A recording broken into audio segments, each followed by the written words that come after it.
5 اگست کو بھارت نے اپنے زیر انتظام کشمیر کی آئینی نیم خود مختاری کو ختم کر کے اسے براہ راست وفاق کے کنٹرول میں لانے کا اعلان کیا۔ اس متنازع اقدام سے ایک دن پہلے ریاست میں فون، انٹرنیٹ اور دوسری مواصلاتی سہولیات روک دی گئی تھیں۔ اگرچہ مواصلاتی بندشوں میں وقتاً فوقتاً نرمی لا کر لینڈ لائن اور postpaid mobile phone services بحال کی جا چکی ہیں، internet, prepaid mobile phone اور SMS سروسز پر 4 ماہ سے جاری پابندی، جا بجا نافذ کیے جانے والے کرفیوز اور حفاظتی بندشوں اور احتجاجی ہڑتالوں کی وجہ سے معمولات زندگی ہنوز درہم برہم ہیں، اور تاجروں، بالخصوص IT کمپنیوں اور ان سے وابستہ افراد، آن لائن انٹرپرینورز اور نئے سٹارٹ اپس کو بھاری مالی نقصان اٹھانا پڑ رہا ہے۔ ایک عبوری جائزے کے مطابق بھارت کے زیر انتظام کشمیر میں internet, prepaid mobile phone اور SMS کی بندشوں اور ہڑتالوں کی وجہ سے 4 ماہ کے دوران تاجروں کو 12 ارب روپے کا نقصان ہوا ہے۔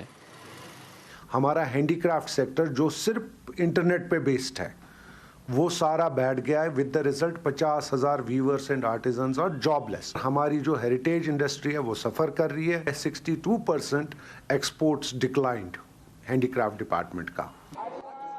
مواصلاتی بندشوں سے سب سے زیادہ وہ نوجوان لڑکے اور لڑکیاں متاثر ہوئے ہیں جو آن لائن کاروبار چلا رہے تھے۔ ان کمپنیوں کے ساتھ سینکڑوں ہنرمندوں کا روزگار جڑا ہے۔ اب ان میں سے کئی روزگار کی تلاش میں دلی اور بھارت کے دوسرے بڑے شہروں کی جانب چلے گئے ہیں۔ اگست 5 سے اگر ہم دیکھیں تو آپریشنز تو بالکل بند ہی ہے۔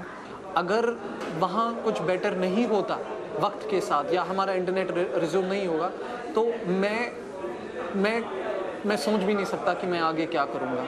تو زندگی تو چلتی رہے گی، کچھ نہ کچھ تو اپنے لیے دیکھنا پڑے گا۔ سعید مجتبیٰ ایک آرٹسٹ ہیں۔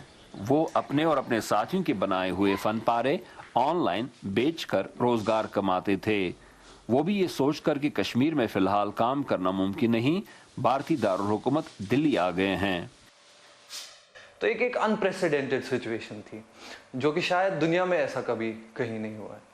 تو ایونچولی گھر والوں نے بھی بولا اور خود کی عقل نے بھی بولا کہ فی الحال شاید کشمیر سے نکلنا ہی بہتر ہوگا۔ تو اب میں دلی آیا ہوں اور in search of new opportunities and half heartedly to be honest میرا دل ابھی بھی کشمیر میں ہے اور آگے بھی کشمیر میں ہی ہوگا۔ کئی تاجر مستقبل کے بارے میں غیر یقینی کا شکار ہیں۔ مواصلاتی نظام مکمل طور پر کب بحال ہوگا، اس بارے میں حکومت کی طرف سے بھی کچھ نہیں کہا جا رہا۔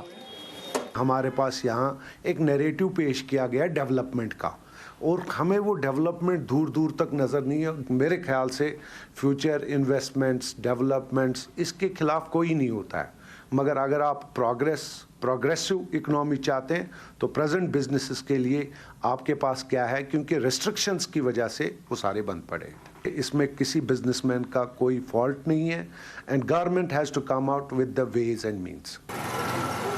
زبیر ڈار کے ساتھ Yusuf Jamil, Voice of America, Srinagar, New Delhi.